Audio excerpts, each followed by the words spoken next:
नमस्कार। आप सभी भाई बहनों का मेरे चैनल पर स्वागत है। योग कक्षा शुरू करेंगे। योग शब्द का अर्थ है जुड़ना, आत्मा का परमात्मा के साथ जुड़ना, शरीर मन आत्मा का जुड़ना। योग कई तरह के हैं, मंत्र योग, लय योग, हठ योग, राजयोग। राजयोग को सबसे श्रेष्ठ माना जाता है। हम करेंगे हठ योग। अष्टांग योग इसके अंतर्गत आता है। अष्टांग योग में आसन प्राणायाम ये हम करते रहते हैं, लेकिन उसके और भी 6 पार्ट हैं। यम, नियम, आसन प्राणायाम, प्रत्याहार, धारणा, ध्यान, समाधि, ये 8 अंग है अष्टांग योग के। आज कुछ आसन और प्राणायाम से अपने शरीर की शुद्धि करेंगे, मन की शुद्धि करेंगे। शरीर में जो भी बीमारियां हैं उसको खत्म करने के लिए कोशिश करेंगे। शुरू करते हैं। पहले ओम ध्वनि का उच्चारण, फिर मंत्र, फिर उसके बाद सूक्ष्म क्रियाएं करेंगे, फिर आसन, फिर प्राणायाम। देरी ना करते हुए शुरू करते हैं। गहरा लंबा श्वास लें। ध्यान आज्ञा चक्र पर, दोनों हाथ ज्ञान मुद्रा में।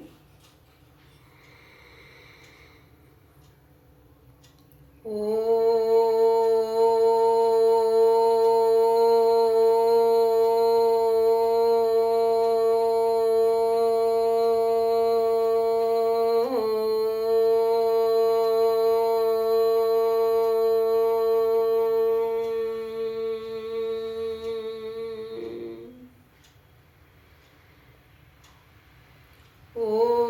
भूर्भुवस्वः तत्सवितुर्वरेण्यं भर्गो देवस्य धीमहि धियो यो नः प्रचोदयात्। ॐ त्र्यम्बकं यजामहे सुगन्धिं पुष्टिवर्धनम् उर्वारुकमेव बन्धनान् मृत्युर्मुक्षीयमामृतात्।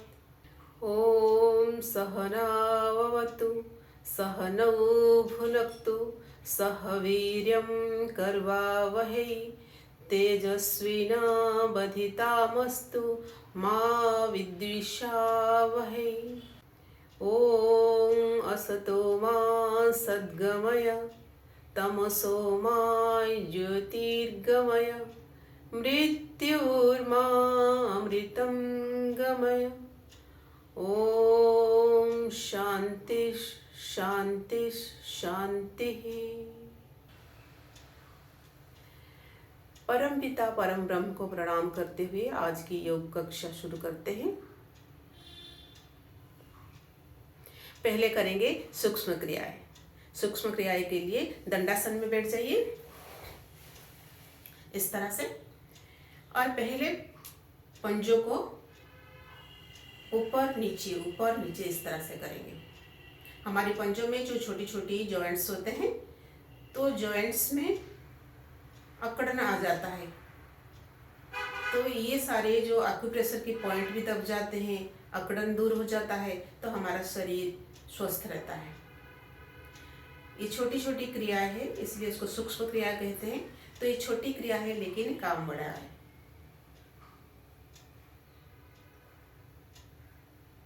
इस तरह से करेंगे कम से कम 10-15 बार। जिनकी तलुए में दर्द रहता है इस तरह से रोज किया करें, दर्द काफी हद तक कम हो जाएगा, लेकिन रेगुलरली करना है। जैसे आप खाली भी बैठे हैं तब भी आप इसको ऐसे पंजे को, उंगलियों को ऊपर नीचे कर सकते हैं। फिर करेंगे एड़ी के लिए। पंजों को नीचे झुकाए, जितना ज्यादा झुका सकते हैं। दोनों हाथ को पीछे रख लीजिए ऐसे, फिर ऊपर, फिर नीचे, इस तरह से भी 15-20 बार करें।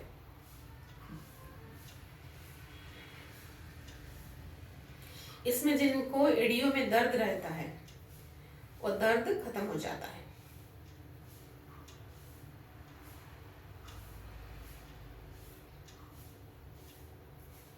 एड़ी की जो जॉइंट्स है उसमें जो अकड़न होता है वो दूर हो जाता है, तलुए में जो दर्द होता है वो खत्म हो जाता है। इसका असर काफ मसल में भी पड़ता है और घुटने के ऊपर भी पड़ता है। जिनको घुटने में दर्द है उनको इस तरह से सूक्ष्म क्रियाएं करना चाहिए।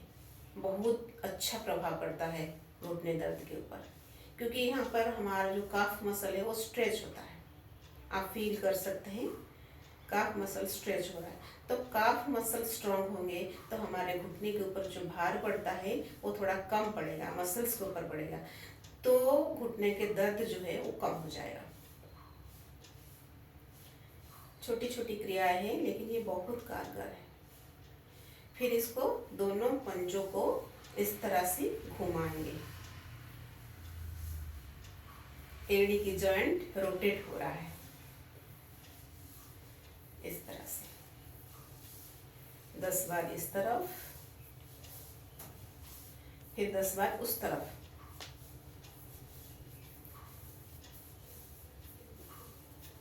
आप देखोगे पूरे पैरों में, चाहे वो काफ मसल हो चाहे वो थाई मसल्स हो, उसके ऊपर इसका प्रभाव पड़ रहा है।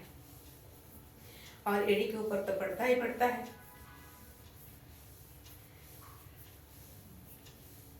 कोई भी कर सकता है। जिनको घुटने में दर्द है उनको तो जरूर करना चाहिए।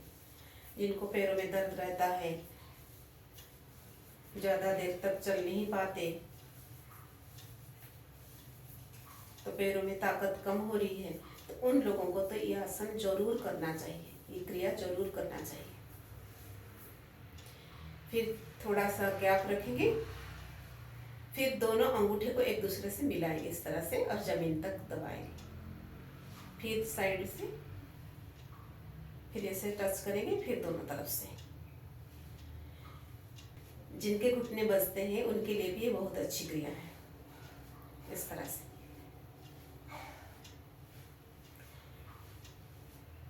इसको भी हम 15-15 बार, 20 बार, 25 बार कर सकते हैं।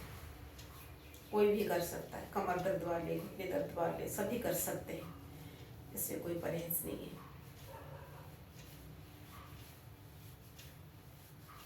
फिर यहाँ पर इतना गैप रख के फिर दोनों पैरों को इस तरह से घुमाएंगे, एड़ी को घुमाएंगे जैसे हमने जोड़ के अभी घुमाया था इस तरह से। 10 बार इस तरफ, फिर 10 बार विपरीत दिशा से करेंगे इस तरह से। इसमें पैर जोड़ के करोगे तो उसका क्या प्रभाव पड़ता है अनुभव करना, और पैर ऐसे थोड़ा सा डिस्टेंस रख के करोगे तो क्या प्रभाव पड़ता है उसका भी अनुभव करना। जब भी हम कोई भी सूक्ष्म क्रिया करते हैं, आसन करते हैं, प्राणायाम करते हैं, ध्यान हमेशा उसी पार्ट के ऊपर रहना चाहिए, तो उसमें हमारा 100% रिजल्ट हमको मिलेगा इस तरह से।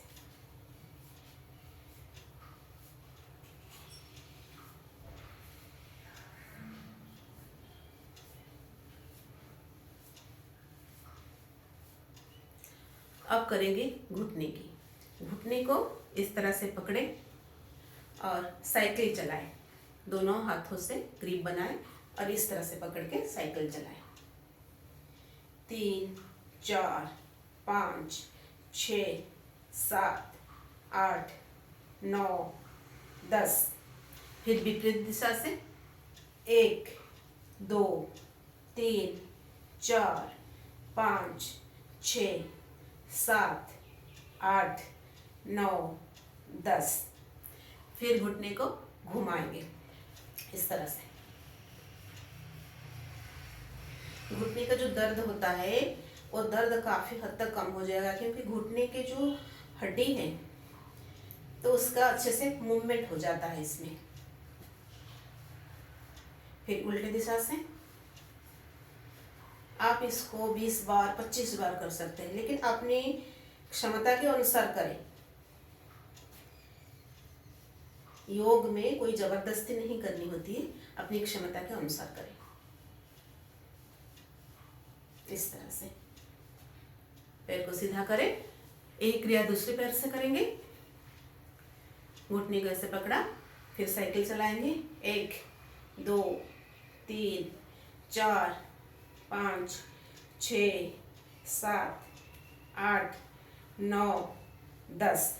फिर उल्टे दिशा से 1 2 3 4 5 6 7 8 9 10।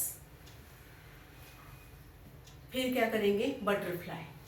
बटरफ्लाई करने से हमारा थाई का मसल्स कम होते हैं, लोअर एब्डोमेन में जो ऑर्गन्स होते हैं वो प्रभावित होते हैं, तो वो अच्छे से काम करने लगते हैं। तो लोअर एब्डोमेन रिलेटेड जितने सारे प्रॉब्लम्स है, यूरिनल प्रॉब्लम हो गया, आपको पीसीओडी की समस्या हो गया, ये सारे ठीक हो जाते हैं। लेकिन कम से कम 2 मिनट तक करना है। इसको तितली आसन भी बोलते हैं। इस तरह से हम ऐसे खाली बैठ जाएंगे तो इसको भद्रासन बोलते हैं, पैर जोड़ के। तो उसको हम इस तरह से ऊपर नीचे घुटने को करेंगे तो उसको हम बोलते हैं तितली आसन। जैसे आप सिद्धासन में बैठते हैं, पद्मासन, सुखासन, वज्रासन, तो ऐसे भद्रासन में बैठ के भी ध्यान लगाया जाता है।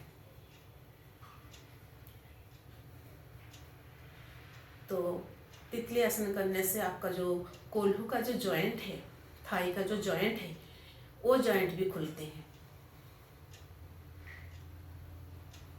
लेडीज के लिए तो ये बहुत ही अच्छा आसन है।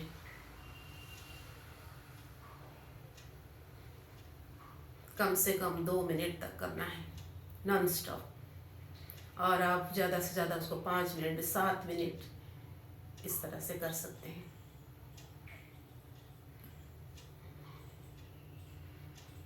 बहुत ही प्रभावित है ये। पतंजलि महर्षि ने कहा है योग दर्शन में, दीर्घकाल निरंतर सत्कार से विद्युत दृढ़ भूमि। अर्थात हम दीर्घकाल तक निरंतर कोई भी अभ्यास करें तो हमको सफलता मिलती है। श्रद्धा के साथ करना है, विश्वास के साथ करना है, भरोसा के साथ करना है। श्रद्धा किसके ऊपर? अपने योग के ऊपर। विश्वास किसके ऊपर? परमात्मा के ऊपर। जो परमात्मा इस सृष्टि को बना रखे हैं, उन परमात्मा के ऊपर विश्वास रखना है। और जो कर रहे हैं हमारे अच्छे के लिए कर रहे हैं, और हमारे काम के ऊपर, हमारे कर्म के ऊपर हमारी श्रद्धा होनी चाहिए, तभी हमको उसका फल मिलता है। अब करेंगे हाथ के लिए। दोनों हाथ को ऐसे सीधा रखें, फिर दोनों हथेलियां को ऊपर, फिर नीचे, ऊपर नीचे। ये जो रिस्ट की जो जॉइंट है ये प्रभावित होते हैं इस तरह से, इसमें अकड़न नहीं रहता, इस तरह से। फिर मुट्ठी बंद करेंगे, इसको ऐसे घुमाएंगे। ये भी रिस्ट की हड्डी के लिए, जॉइंट के लिए अच्छा है। फिर उल्टा इस तरह से। फिर उंगलियों को जैसे कोई चीज़ आप पकड़ रखे हो तो ऐसे टाइटली ऐसे नीचे, फिर ऐसे बंद करें ऐसे उंगलियों को, फिर खोलें, फिर ऐसे ऐसे करके फिर बंद करें, फिर खोलें, फिर बंद करें। छोटी छोटी हड्डियाँ जो होती है हमारी, यहाँ पर 1 2 3 जॉइंट है। ये जो उंगलियों में तीनों जॉइंट है, ये तीनों जॉइंट अच्छे से खुल जाते हैं। ये जॉइंट का जो पेन होता है ये भी काफ़ी हद तक कम हो जाता है इस तरह से। किसी किसी का तो इतना ज़्यादा पेन होता है वो हाथ में कोई चीज़ पकड़ नहीं सकते, तो जोर से ऐसे मुट्ठी बनाना है इस तरह से। तो आप धीरे धीरे धीरे धीरे करेंगे। उन लोगों को हाथ में मुड़ने के लिए दिक्कत होती है, तो जितना हो सकता है उतना धीरे धीरे ऐसे ऐसे करें। तेल की मालिश करें, सरसों के तेल को गर्म करके उसमें थोड़ा सा लहसुन, मेथी, हल्दी ऐसे डाल के गर्म कर ले, मतलब बॉईल कर ले। फिर ठंडा करके छान के उसको एक बॉटल में भर के रख दे। फिर उसी तेल को जब भी लगाएंगे थोड़ा सा गर्म करके फिर उंगलियों में, जॉइंट्स में लगाना है, तो उसमें जॉइंट्स के दर्द में बहुत ज़्यादा फायदा मिलता है, बहुत आराम मिलता है। तो उसके बाद धीरे धीरे धीरे जितना हो सकता है ऐसे ऐसे करना। फिर उसके बाद देखोगे आपकी जॉइंट्स जो पेन है वो बिल्कुल ख़त्म हो गया है। फिर कंधों के लिए करेंगे। कंधों को ऊपर नीचे से इस तरह से रोटेट करेंगे, इस तरह से। आप चाहे ऐसे दंडासन में बैठ सकते हैं, चाहे आप सुखासन पद्मासन में बैठ सकते हैं, चाहे आप चेयर के ऊपर भी बैठ के कर सकते हैं इस तरह से। इसमें आपका जो सर्वाइकल पेन होता है, फ्रोजन शोल्डर होता है, तो ये उसमें काफ़ी हद तक आराम मिलता है। फिर विपरीत दिशा से इस तरह से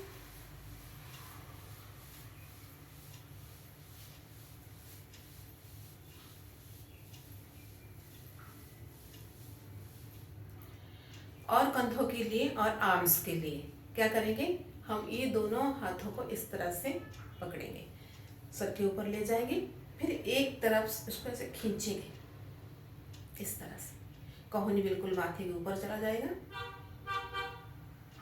एक हाथ से दूसरे हाथ को खींचेंगे, फिर ऊपर कर लिया, फिर इस तरह से बिल्कुल कहोनी सर के ऊपर आ जाएगा। इसमें आपका आर्म्स मसल भी स्ट्रांग होंगे, फैट कम होगा, कंधे मजबूत होंगे, सर्वाइकल दर्द में आराम मिलेगा। फिर इस तरह से इसको भी कम से कम 10 बार करें।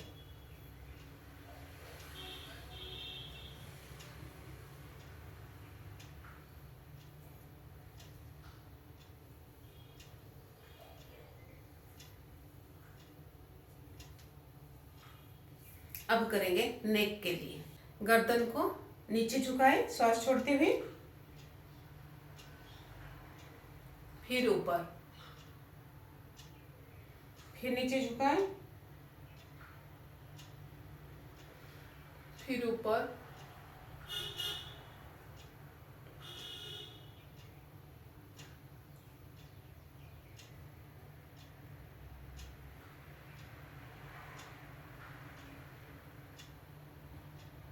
फिर सीधा, फिर साइड से घुमाएं,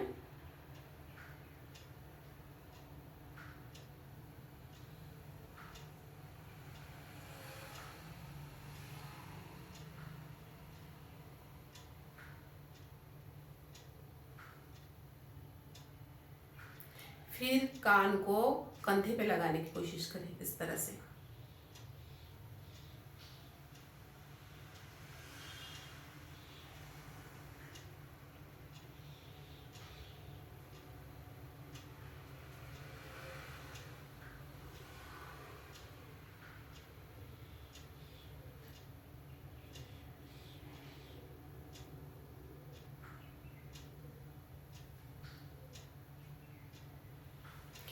फिर नेक को रोटेट करेंगे इस तरह से। ये हमारी जो सर्वाइकल दर्द है, जो सर्वाइकल हड्डी है, हमारे जो स्पाइन में 33 हड्डियां हैं, तो उसमें सर्वाइकल हड्डियां 7 हैं। तो इस सर्वाइकल हड्डी में जब दर्द होता है तो उसको हम सर्वाइकल पेन बोलते हैं, जो कि रीढ़ की हड्डी के सबसे ऊपर वाले हिस्से में है, जो हमारी ब्रेन को जोड़ता है।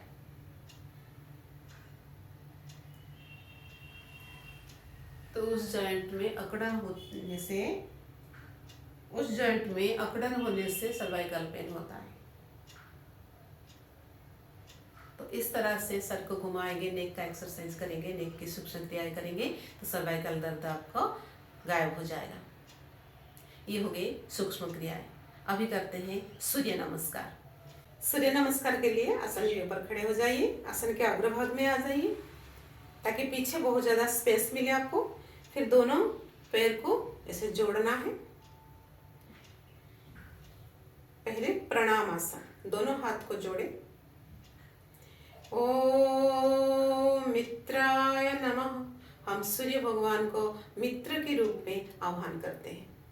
सूर्य भगवान का मित्र के रूप में आह्वान करके हम सूर्य नमस्कार शुरू करेंगे।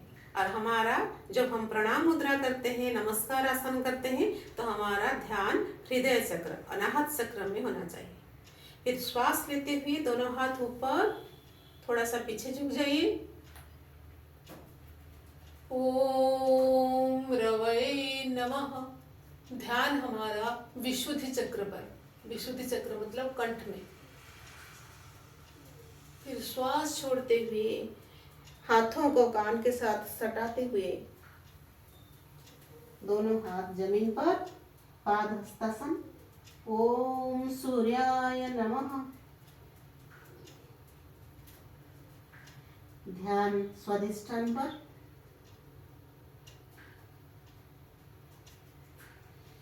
श्वास लेते हुए बायां पैर पीछे,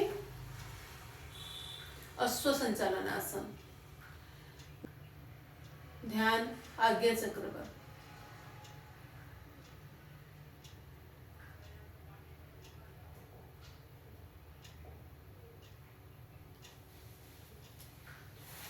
फिर दोनों पैरों को एक साथ मिलाएंगे, पर्वत आसन। ओम खगाय नमः।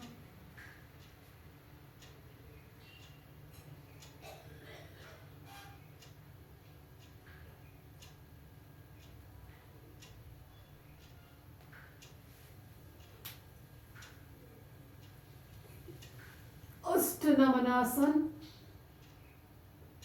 अष्टांग नमनासन। ध्यान मणिपुर चक्र पर। मणिपुर चक्र मतलब नाभि। श्वास लेते हुए भुजंगासन। ध्यान स्वाधिष्ठान चक्र के ऊपर, नाभि के थोड़े से नीचे।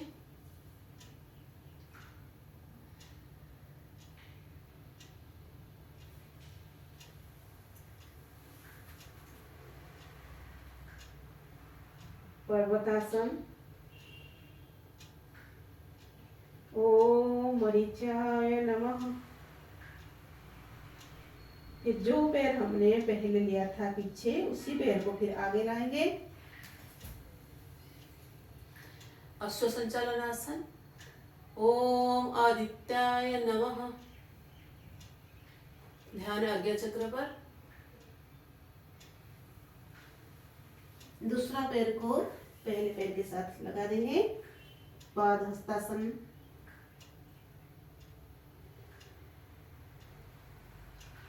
ओम सवित्रे नमः।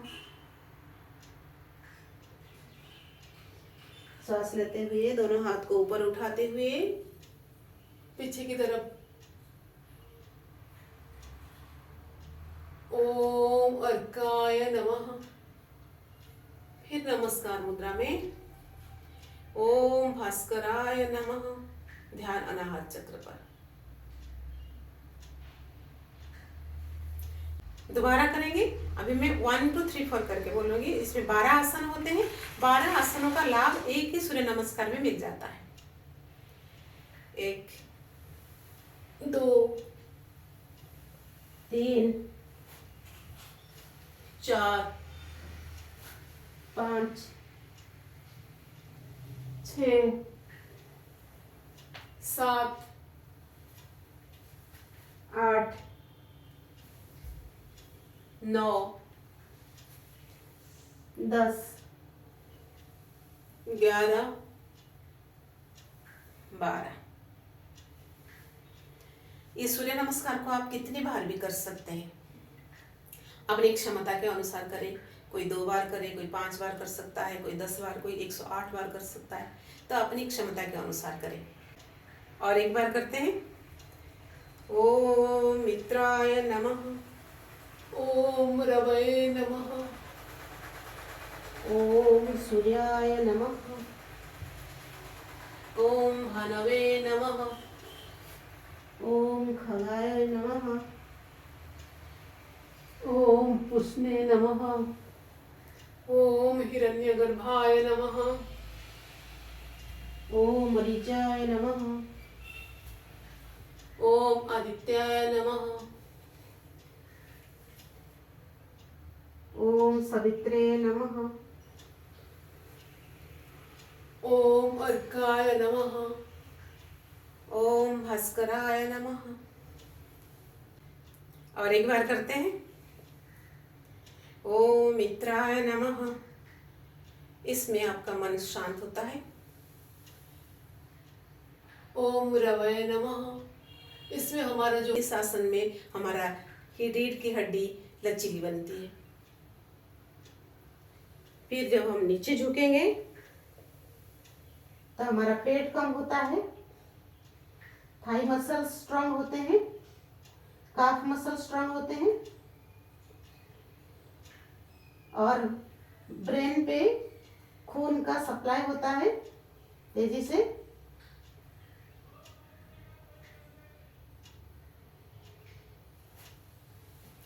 अश्व संचालन आसन में हमारा थाई मसल्स स्ट्रांग होते हैं,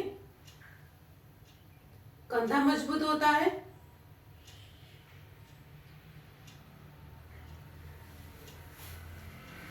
पर्वत आसन से हमारा पेट कम होते हैं, सर और हार्ट की तरफ खून तेजी से फ्लो करता है, तो ये दोनों अच्छे से काम करते हैं, ब्लड फ्लो अच्छे से होता है, दोनों आर्म्स स्ट्रांग होते हैं,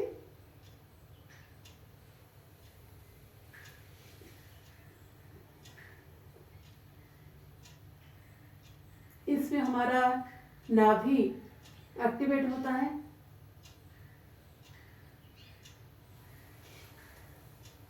रीढ़ की हड्डी लचीली बनती है, भुजंगासन में कमर दर्द गायब होता है,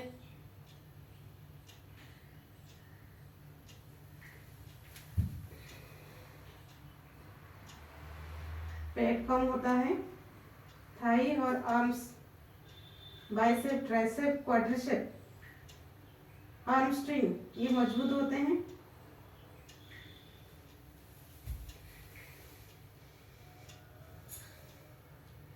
हाथ मजबूत होता है, थाइस मजबूत होते हैं, पेट कम होता है,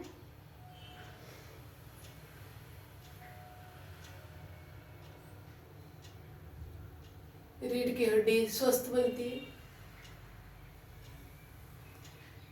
मन शांत होता है। अभी सूर्य नमस्कार मैंने कराया और उसमें आपको मंत्र के साथ, चक्रों के साथ आसन का नाम भी बताया और वो उस आसन में क्या क्या फायदे होते हैं वो भी बताया। अब करेंगे त्रिकोणासन।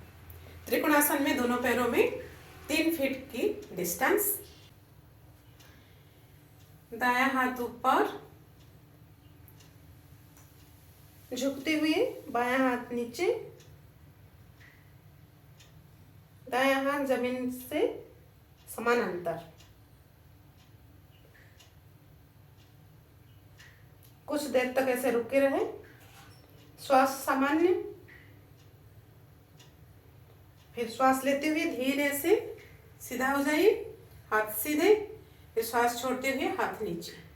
दूसरी तरफ करेंगे, श्वास लेते हुए हाथ ऊपर, श्वास छोड़ते हुए एक साइड से झुकते हुए, हाथ जमीन के समानांतर, दूसरा हाथ पैरों के पास।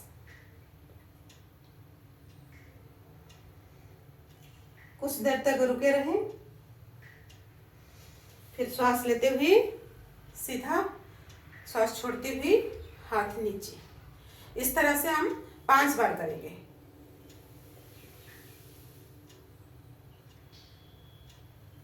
जितना देर तक रुके रहेंगे उतना ज्यादा फायदा होगा। योग में यही डिफरेंस होता है एक्सरसाइज से। एक्सरसाइज करने से हम जल्दी जल्दी करते हैं और थक जाते हैं। योग से हम श्वास के साथ साथ करते हैं और उसमें रुक के रखते हैं, एक ही स्थिति में रुके रहते हैं, तो इसमें हमारा एनर्जी बढ़ती है, हम थकते नहीं और हमारे उसी पार्ट के ऊपर ज्यादा प्रभाव पड़ता है।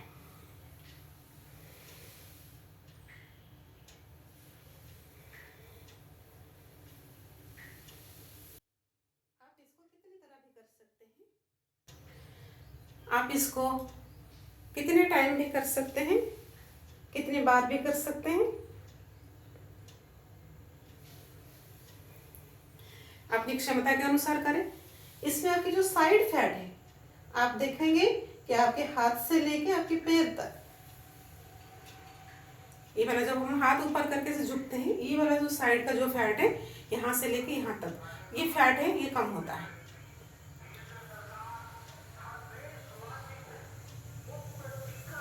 ये साइड के फैट कम करने के लिए बहुत ही अच्छा आसन है त्रिकोणासन। इसी स्थिति में खड़े रहेंगे, करेंगे कोणासन। दोनों हाथ को सीधा, फिर ऊपर की तरफ देखें, सीधा हो जाइए, फिर नीचे ऊपर की तरफ देखें, हाथ को देखें।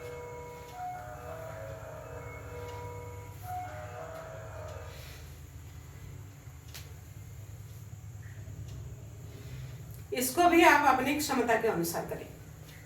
पहले थोड़ा सा घुटने के लिए कर लेते हैं। घुटनों को ऐसे जमीन पर पटकाएं, क्योंकि जिनके घुटने में दर्द होता है तो कुछ आसन करने के बाद उनके घुटने में दर्द ज़्यादा बढ़ जाता है। तो आसन करने के बाद थोड़ा घुटने को रिलैक्स करें इस तरह से, क्योंकि हमारे घुटने मजबूत रहेंगे तो हम अच्छे से खड़े हो सकते हैं और आसन कर सकते हैं। जब हमारे घुटने मजबूत नहीं होंगे तो हम आसन नहीं कैसे करेंगे। तो इसलिए घुटने को बीच बीच में थोड़ा रिलैक्स करना चाहिए। 40 के बाद लेडीज को घुटने की प्रॉब्लम मैक्सिमम केसेस में देखा गया है। लेडीज को 40 के बाद घुटने की प्रॉब्लम शुरू हो जाती है, क्योंकि लेडीज को कैल्शियम की कमी हो जाती है। तो घुटने के प्रॉब्लम का कारण है कैल्शियम की कमी, लाइफस्टाइल भी, मोटापा, विटामिन डी की कमी। हम सूरज की लाइट पे नहीं बैठते, सूरज की किरणें हमको नहीं मिलती जितना मिलना चाहिए। तो इसलिए घर के अंदर हम काम करते हैं, ऑफिस में काम करते हैं, तो सूरज की जो किरणें हैं जिसमें विटामिन डी पाया जाता है वो हमको प्राप्त नहीं हो पाता।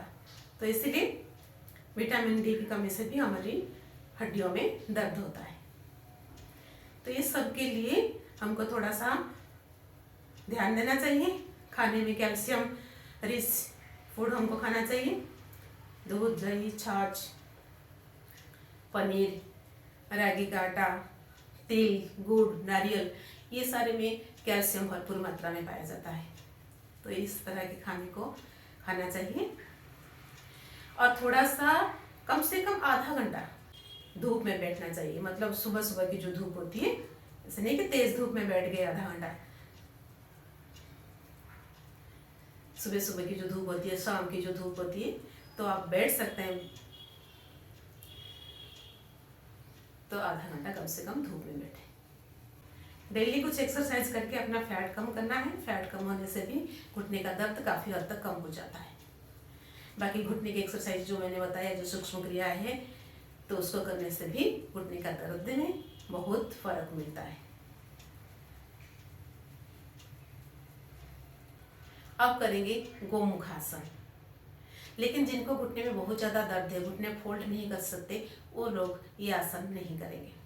गोमुखासन में क्या होता है, एक पैर को मोड़ के उसके ऊपर बैठ गए, एड़ी के ऊपर बैठ जाएंगे इस तरह से। दूसरा पैर को उस पैर के ऊपर ऐसा रखेंगे,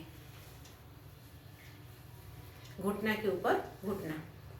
जो घुटना ऊपर है उसी तरफ के हाथ को ऊपर उठाएंगे और पीछे से उसको दूसरे हाथ से पकड़ेंगे इस तरह से। जिनका हाथ टच नहीं हो पाता तो एक चुन्नी का सहारा ले सकते हैं।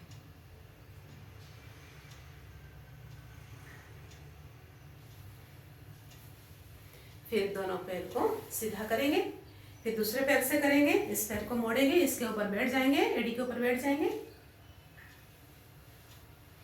और इस पैर को दूसरे पैर के ऊपर, मतलब घुटने के ऊपर घुटना, इस तरह से। और जो घुटना ऊपर है उसी साइड के हाथ को ऊपर लेते हुए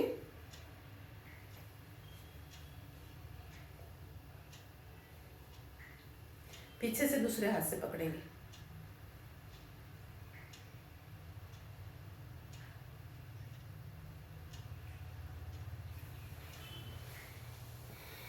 ये था गोमुखासन। गोमुखासन में हमारा लंग्स कैपेसिटी बहुत ज़्यादा बढ़ता है, हमारा जो कंधों के अकड़न है वो कम होता है, सर्वाइकल दर्द में काफ़ी फायदा मिलता है, रीढ़ की हड्डी लचीली बनती है, ये जो आर्म्स मसल है वो स्ट्रांग बनते हैं और इसका जो फैट है वो कम हो जाता है, ये जो पीठ में साइड से जो फैट है वो भी कम हो जाता है।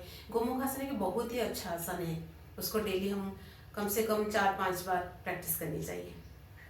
अभी करते हैं अर्धमत्स्यन्द्रासन।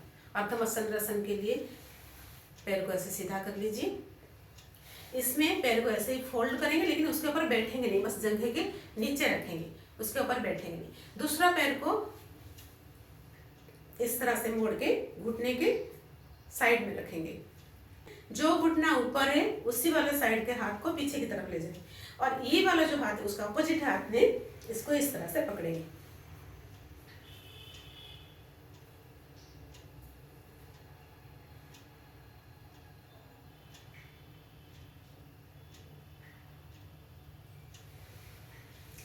ये हमारा पेनक्रियास को एक्टिवेट करता है। डायबिटीज के लिए बहुत ही अच्छा आसन है। दूसरी तरफ करेंगे, इस तरह से मोड़ के इसके जंघा के नीचे रख दिया और ये वाला पैर को सीधा करके यहाँ पर रख दिया। जो वाला घुटना ऊपर है उसी हाथ को पीछे लेंगे, उसके अपोजिट साइड हाथ में इस तरह से पेट को पकड़ेंगे।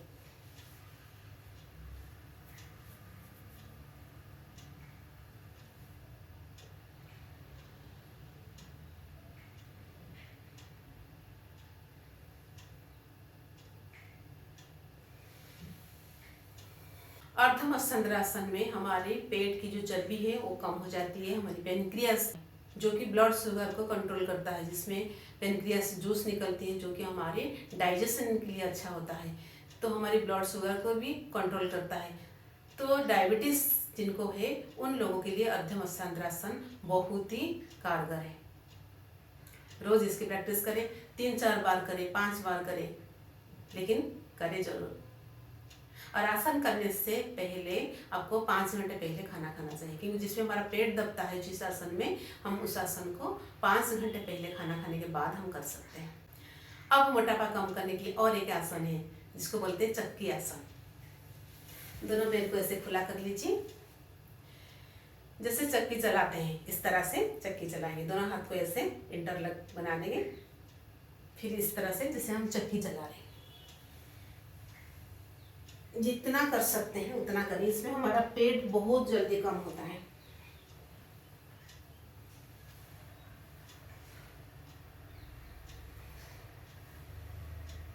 इस तरह से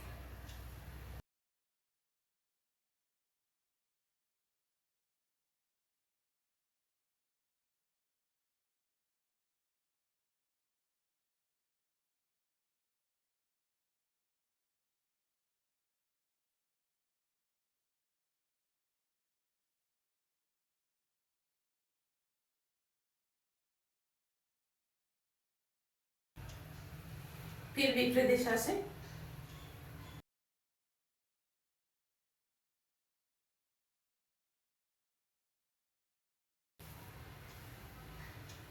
पेट की चर्बी बहुत जल्दी घटती है चक्की आसन से। थाई फैट भी कम होता है, आपके आर्म्स मसल भी स्ट्रांग होते हैं, बाइसेप्स ट्राइसेप्स।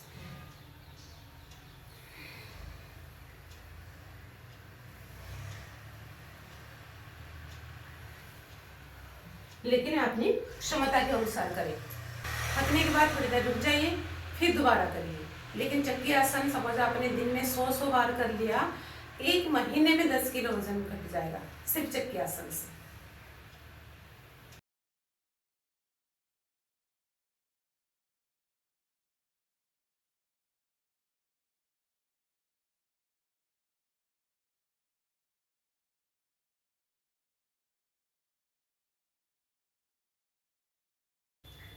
अब करेंगे जानुशिरासन।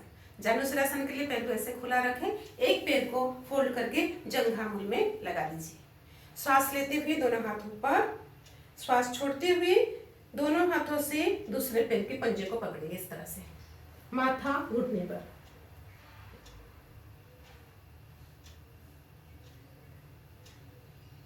दोनों कोहनियों को जमीन पर लगाने की कोशिश करें। इसमें पेट भी कम होता है और आपके हैमस्ट्रिंग, क्वाड्रिसेप्स मसल स्ट्रांग होते हैं।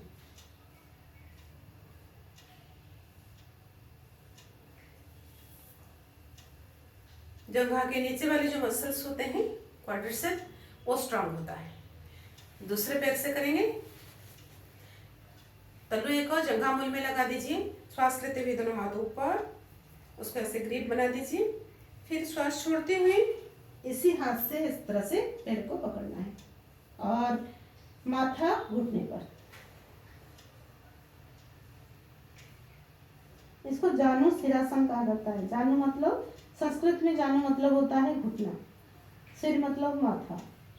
तो जब घुटने पे हम माथा को स्पर्श करते हैं तो उसको जानुशिरासन बोलते हैं।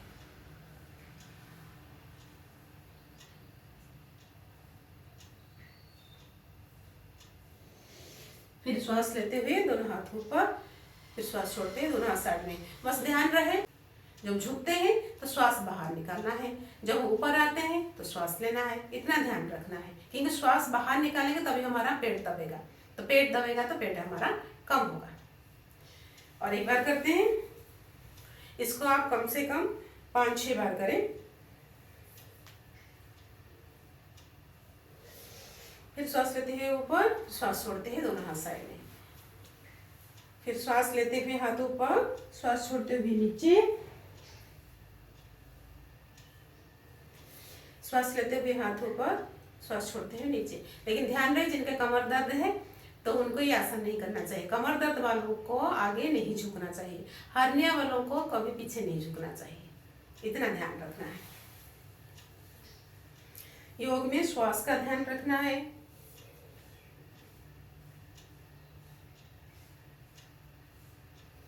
और किनको कौन से आसन नहीं करनी है वो भी ध्यान रखना है।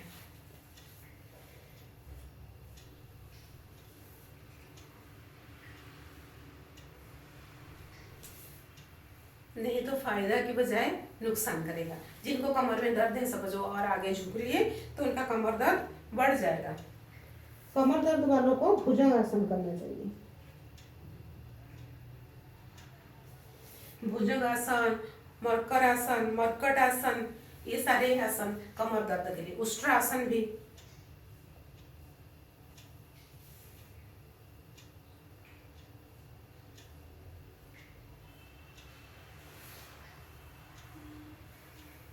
अब करेंगे पश्चिमोत्तानासन। दोनों पैर को सीधा कर लिए, दंडासन में बैठ जाइए।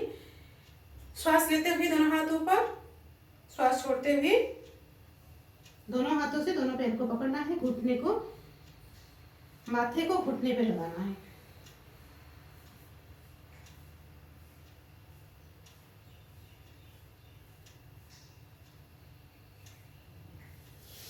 फिर श्वास लेते हुए हाथ ऊपर, श्वास छोड़ते हुए हाथ दोनों साइड से। दोबारा करेंगे। श्वास लेते हुए हाथ ऊपर, श्वास छोड़ते हुए दोनों हाथ को नीचे करते हुए माथा घुटने पर लगा देंगे। श्वास पूरा खाली कर दे।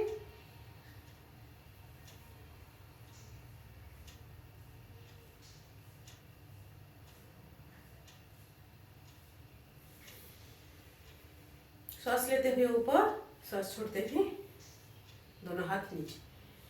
और एक बार करेंगे। श्वास लेते हुए ऊपर,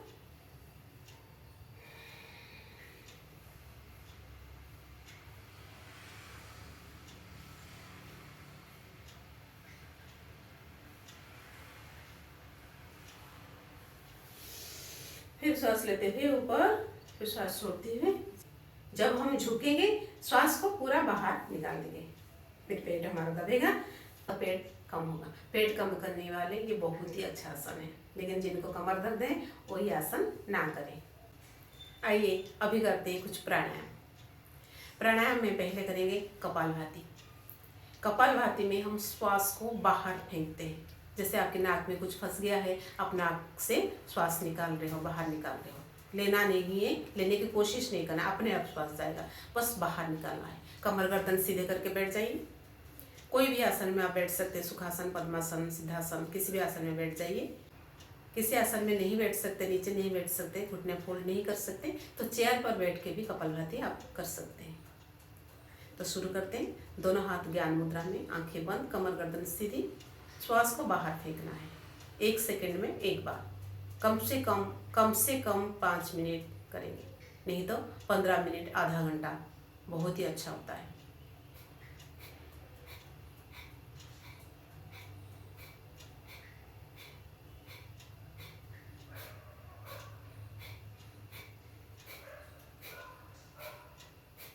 ध्यान मणिपुर चक्र में लगाइए, जहाँ पर हमारा नाभि होता है। और जिनको मोटापा है या कोई बीमारी है तो उन लोगों को आधा घंटा कम से कम करना चाहिए। 2 मिनट के बाद थक जाते हैं तो थोड़ा सा रेस्ट लेके फिर करें, फिर करें, फिर थोड़ा सा रेस्ट लें, फिर करें। तो इस तरह से आप बढ़ा सकते हैं। धीरे धीरे प्रैक्टिस करने के बाद आपकी इतनी प्रैक्टिस हो जाएगी, आप आधा घंटा कंटिन्यूअसली कर सकते हैं।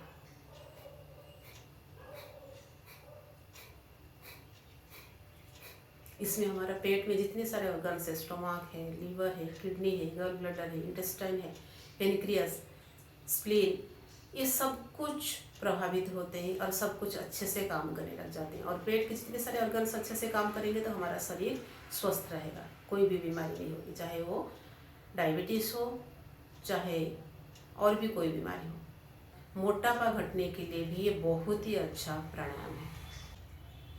गैस, एसिडिटी, कब्ज, जितनी सारी बीमारियां हैं ये कपालभाति में ठीक हो जाते हैं, सिर्फ कपालभाति करने से। इवन पैरों में सपोज कर्ण आ जाते हैं तो वो भी कपालभाति से ठीक हो जाते हैं। ब्लड सर्कुलेशन अच्छा होता है।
अब करेंगे अनुलोम विलोम। अनुलोम विलोम, अनुलोम विलोम ऐसे प्राणायाम है जो कि बीपी के लिए रामबाण है। जिनको हाई बीपी है या लो बीपी है, ये दोनों को बैलेंस करता है अनुलोम विलोम। मन को शांत रखता है, ब्लड सर्कुलेशन अच्छे से होता है, ऑक्सीजन, प्लेंटी ऑफ ऑक्सीजन आपको मिलती है। तो ये अनुलोम विलोम प्राणायाम शुरू करते हैं। अंगूठा को नॉस्ट्रिल से दबाएं, लेफ्ट साइड से श्वास लें, फिर लेफ्ट नॉस्ट्रिल को बंद करके राइट से छोड़ें। इसी क्रिया को बार बार दोहराएं।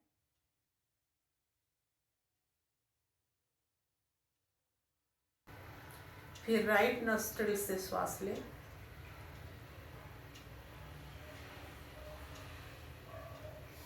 फिर लेफ्ट से छोड़ें। ये एक चक्र हुआ। इसी क्रिया को बार बार दोहराएं। बाएं से लेना है, दाएं से श्वास छोड़ना है, फिर उसी दाएं से श्वास भरना है,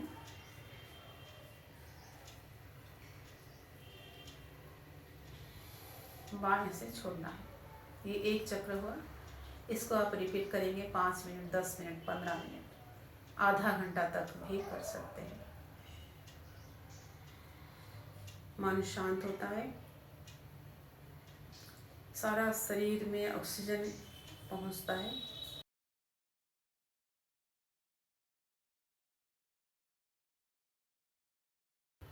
ब्लड प्यूरिफाई होता है।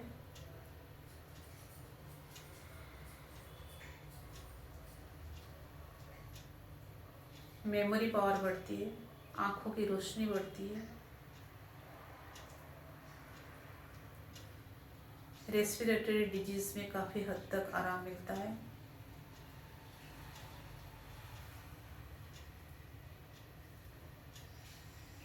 बीपी कंट्रोल होता है।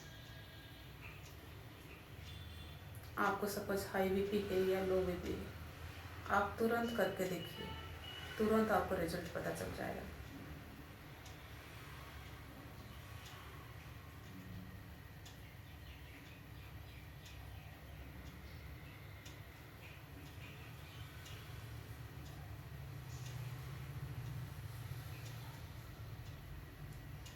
जब बीपी बढ़ जाता है उसी टाइम अनुलोम विलोम करना शुरू कर दीजिए। 5 मिनट में आप देखोगे बीपी कितना डाउन हो गया है। जब गुस्सा आता है तभी भी अनुलोम विलोम कीजिए। जब एंजाइटी होती है तभी भी अनुलोम विलोम कीजिए।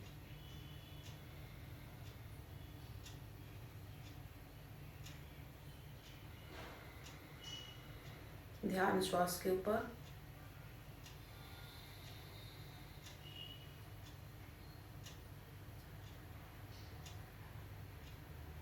श्वास लेते समय ध्यान करें, श्वास के साथ साथ भगवान के आशीर्वाद भी श्वास के साथ साथ मेरे शरीर में जा रहा है।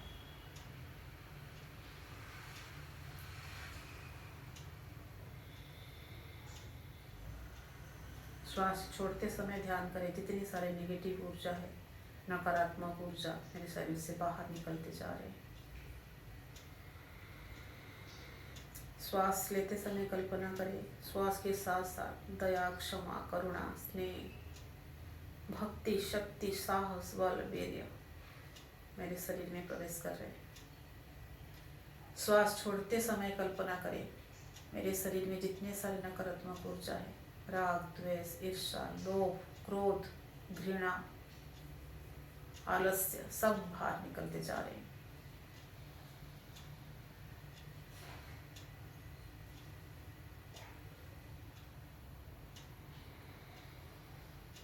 श्वास लेते समय श्वास के साथ साथ मेरे शरीर में दया, क्षमा, करुणा, शांति, स्नेह, ममता, भक्ति, शक्ति, बल, धैर्य मेरे शरीर में प्रवेश कर रहे हैं।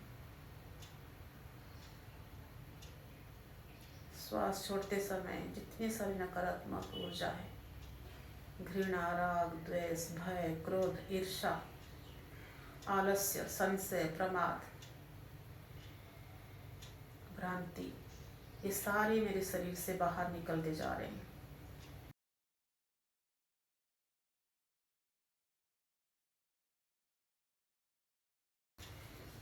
हर एक श्वास मेरे शरीर में प्रवेश करते ही मेरे शरीर को ऊर्जावान बना रहा है।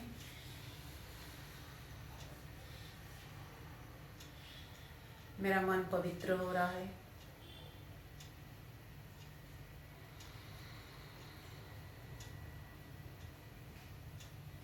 श्वास जो बाहर निकल जाता है, मेरे सारे भय, क्रोध, दुख,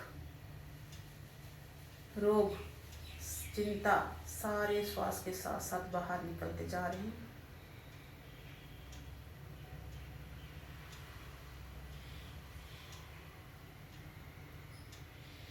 हर एक श्वास मेरे शरीर को ऊर्जावान बना रहा है।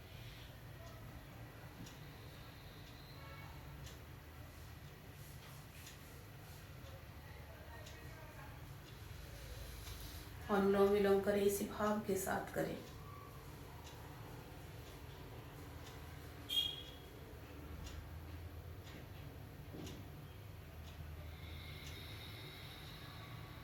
हर एक श्वास के साथ मेरे शरीर के हर एक कोशिकाओं में ऑक्सीजन पहुंच रहा है। ऑक्सीजन के साथ साथ सकारात्मक ऊर्जा का संचार हो रहा है।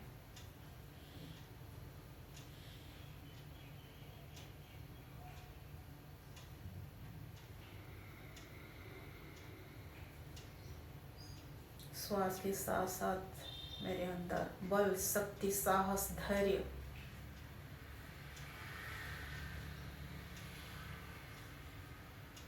श्वास छोड़ने के साथ साथ जितने सारे नकारात्मक ऊर्जा है, राग द्वेष हिंसा क्रोध भय लोभ आलस्य भ्रांति संशय प्रमाद सब कुछ बाहर निकलते जा रहे हैं।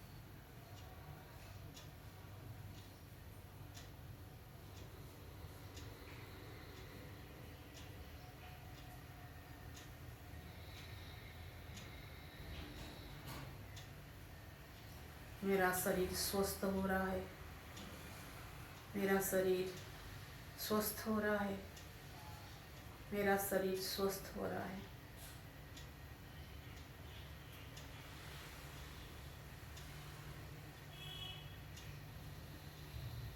सारी बीमारियां बाहर निकल रहे हैं।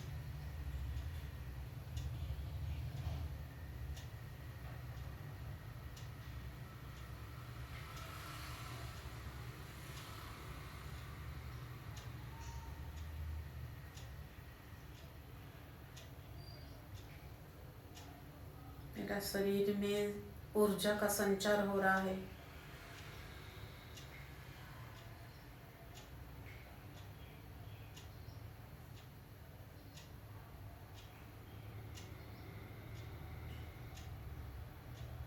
हर एक श्वास के साथ ओम का स्मरण के साथ साथ सकारात्मक सोच।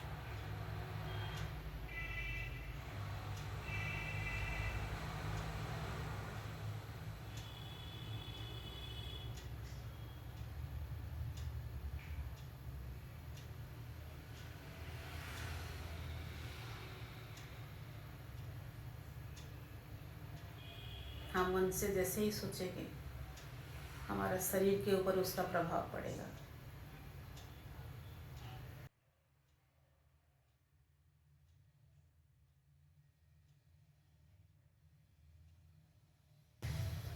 तो हमेशा मन में सकारात्मक सोच रखें।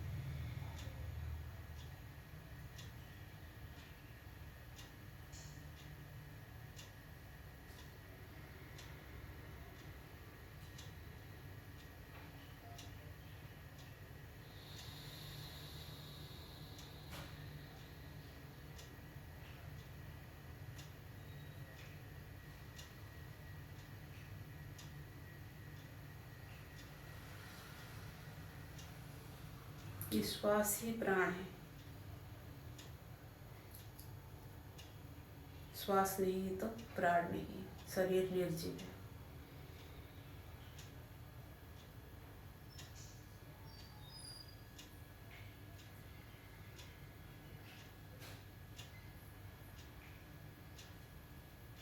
इसी भाव के साथ रोज 30 मिनट तक अनुलोम विलोम करें।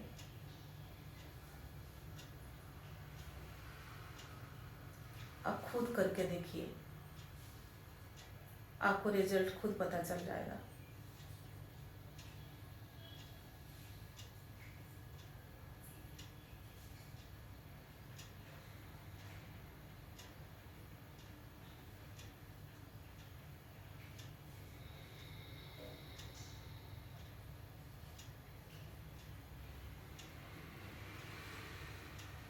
फिर लास्ट टाइम लेफ्ट नोस्ट्रिल से श्वास बाहर निकाल दें।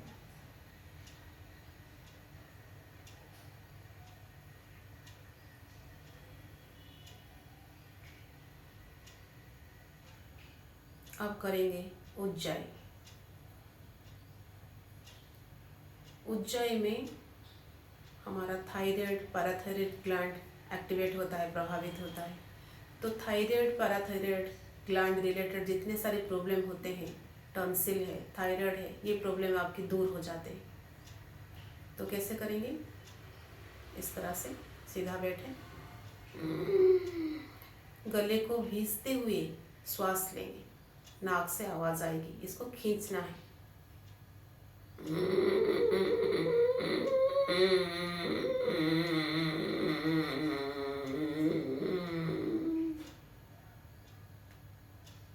गर्म थर्मल लगाइए।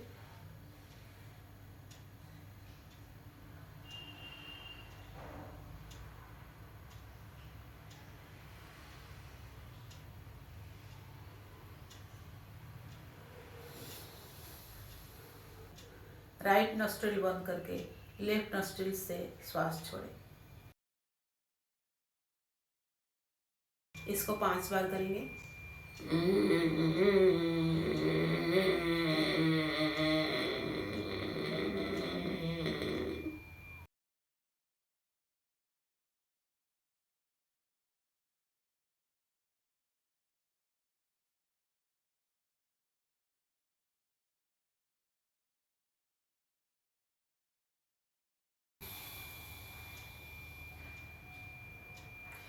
हठ योग ग्रंथ में कहा गया है कि जो ऊंचाई है उसको आप बैठते, सोते, चलते किसी भी समय आप कर सकते हैं। जो लगातार देर तक नहीं कर सकते तो इस तरह से करें।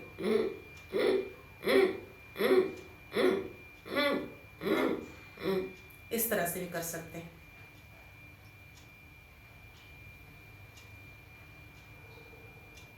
पूरा श्वास बाहर निकाल दिया, फिर श्वास लेंगे गले को भींचते हुए, खींचते हुए।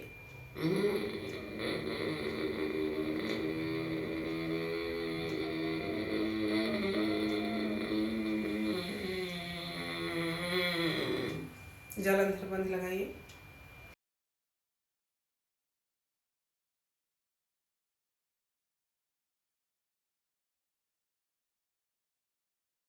राइट नॉस्ट्रिल बंद करके लेफ्ट से श्वास छोड़ें।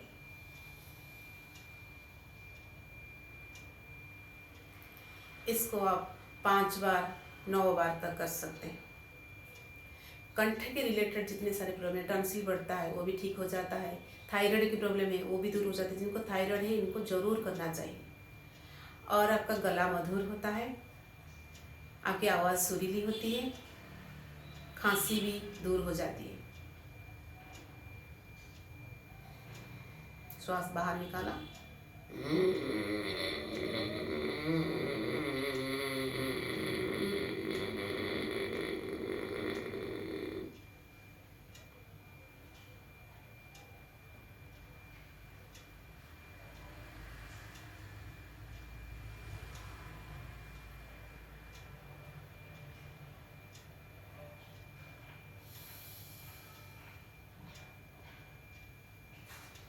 अब करेंगे भ्रामरी।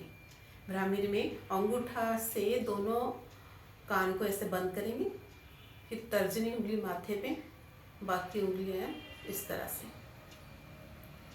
और भ्रामरी की तरह आवाज़ करेंगे। इसलिए उसका नाम भ्रामरी है क्योंकि भ्रामरी की तरह हम गुंजन करते हैं। तो उसमें क्या करने से क्या होता है, उसको करने से क्या होता है कि भ्रामरी की तरह गुंजन करने से हमारी ब्रेन में वाइब्रेशन होता है।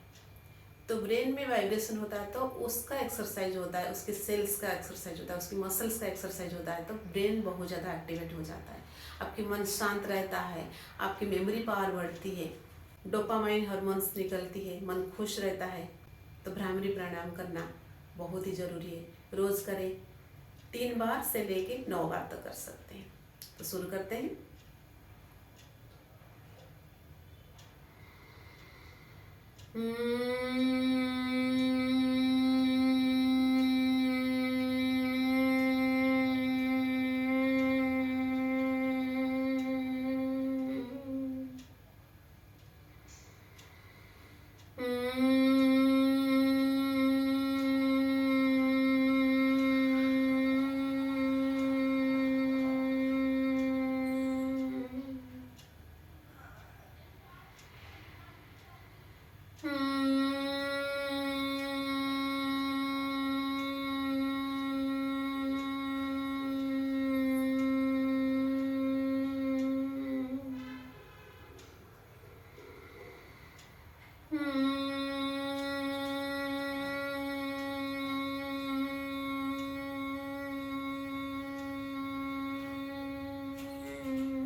भ्रामरी प्राणायाम से हमारा ब्रेन के सारे सेल्स एक्टिवेट होते हैं। हमारे ब्रेन में जो ग्लैंड्स होते हैं, pituitary gland, pineal gland, hypothalamus gland, ये ग्लैंड्स अच्छे से काम करने लग जाते हैं। वो ग्लैंड से जो हार्मोन्स निकलते हैं वो शरीर के लिए बहुत ही अच्छा होता है, क्योंकि हमारे ब्रेन हमारे शरीर को कंट्रोल करता है। तो ब्रेन सही रहेगा तो हमारा पूरा शरीर भी सही रहेगा। तो इसलिए भ्रामरी प्राणायाम ब्रेन के लिए बहुत ही अच्छा है, मन शांत रहने के लिए बहुत ही अच्छा है भ्रामरी प्राणायाम। अब करेंगे ओम का उच्चारण और उसके बाद शांति पाठ।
ओम द्यौः शांति अंतरिक्षं शांतिः पृथिवी शांतिरापः शांतिरोषधयः शांतिः वनस्पतयः शांतिर्विश्वे देवा शांतिर्ब्रह्म शांतिः सर्वगुण शांति शांतिरेव शांतिः सामा शांतिरेधि।